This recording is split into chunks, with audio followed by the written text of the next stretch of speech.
Ajeng, di stroke center itu pasien yang dirawat itu dengan kondisi seperti apa sih?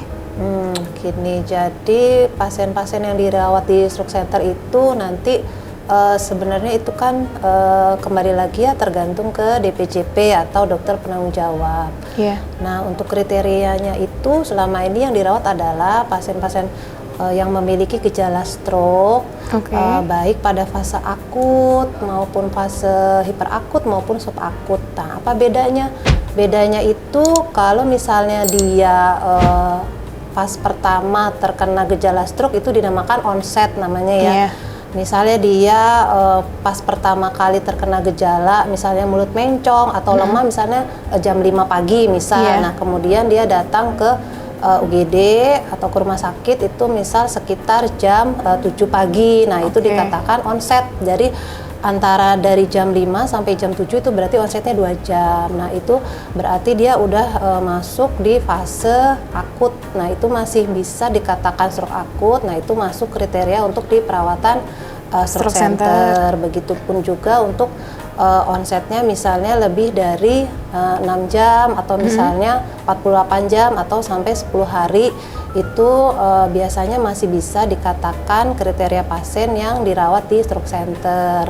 Nah, namun kembali lagi tadi untuk ke DPJP atau dokter neuronya nanti ditentukan tuh dia dari pemeriksaan fisik, diagnostik, dari anamnesa. Nah, dari situ baru ditentukan pasien ini perlu dirawat di stroke center atau tidak. Terus kalau pasien yang udah riwayat stroke lama kayak misalnya 5 tahun yang lalu atau 10 tahun yang lalu itu pernah stroke, apakah bisa dirawat di stroke center?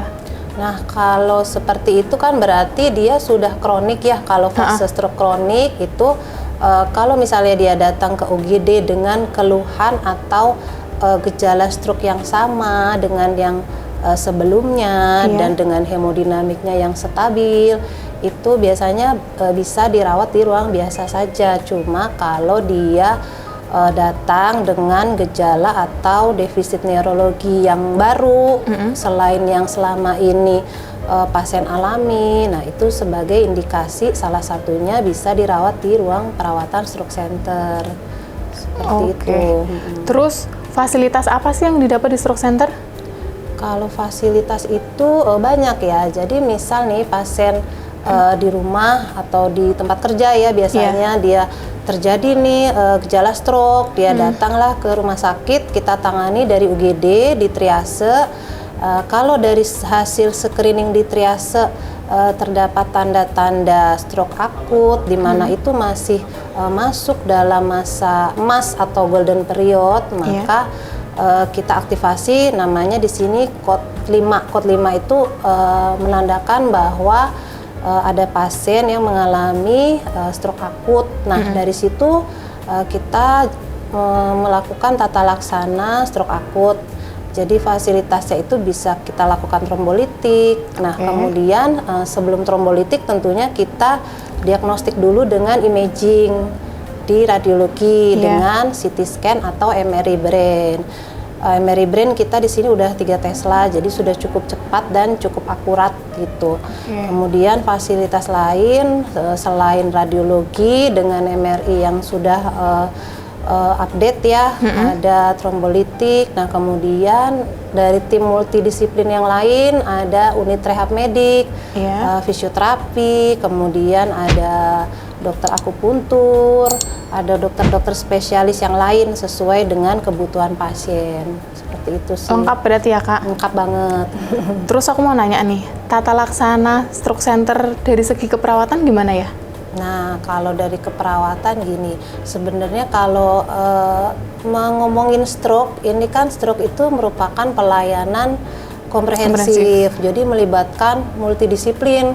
Yang tadi yang udah saya sebutin itu banyak, mulai dari pasien itu tiba pertama kali di pintu UGD di rumah sakit, itu semua tenaga kesehatan itu di berbagai multidisiplin akan terlibat, mulai dari UGD, kemudian nanti radiologi, dari laboratorium, farmasi. Nah, nanti kalau memang ada indikasi untuk perawatan di stroke center, Iya. maka pasien itu akan dibawa ke ruang stroke center.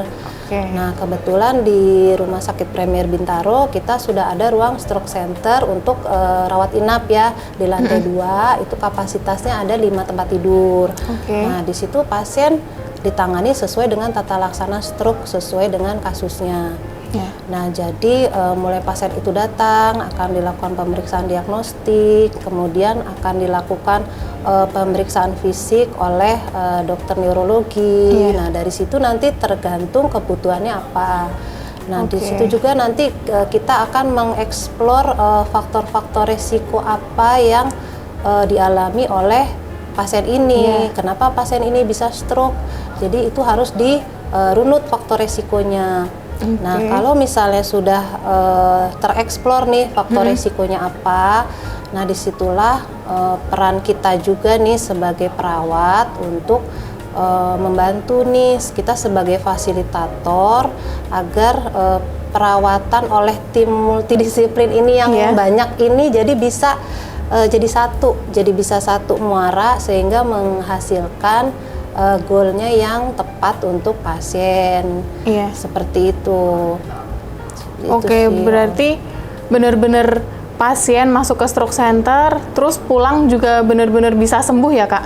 Nah, itu sebenarnya kalau kita katakan pasien itu sembuh, tentu kita mengharapkan dia sembuh kembali seperti semula ya, Iya. gitu. Nah, cuman itu kembali lagi dari efek atau dampak dari area otak yang terkena stroke. iya. Nah, di situ akan mempengaruhi nih gejala atau tanda yang akan muncul pada pasien. Ada yang bisa kembali seperti dulu atau mungkin ada yang tidak bisa kembali, tapi kita pertahankan fungsi tubuh yang masih sehat.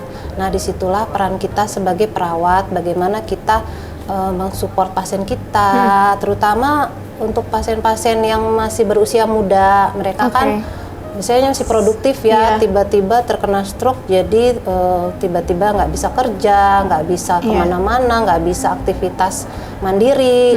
Nah, di situ penting sekali peran kita sebagai perawat untuk melakukan support maksimal, mendukung, memberikan dukungan emosional, spiritual, selain kepada pasien juga tentunya kepada keluarga gitu. Dan yang penting lagi kita edukasi nih kepada pasien dan keluarga supaya faktor resiko yang ada itu bisa ditanggulangi dan tidak kembali muncul seperti itu. Jadi mereka itu biasanya beranggapan kalau saya sudah kena stroke, sudah diobatin di sini, ya udah saya nggak akan kena stroke lagi. Nah, itu adalah stigma yang keliru ya, apalagi usia muda, mereka merasa masih muda gitu.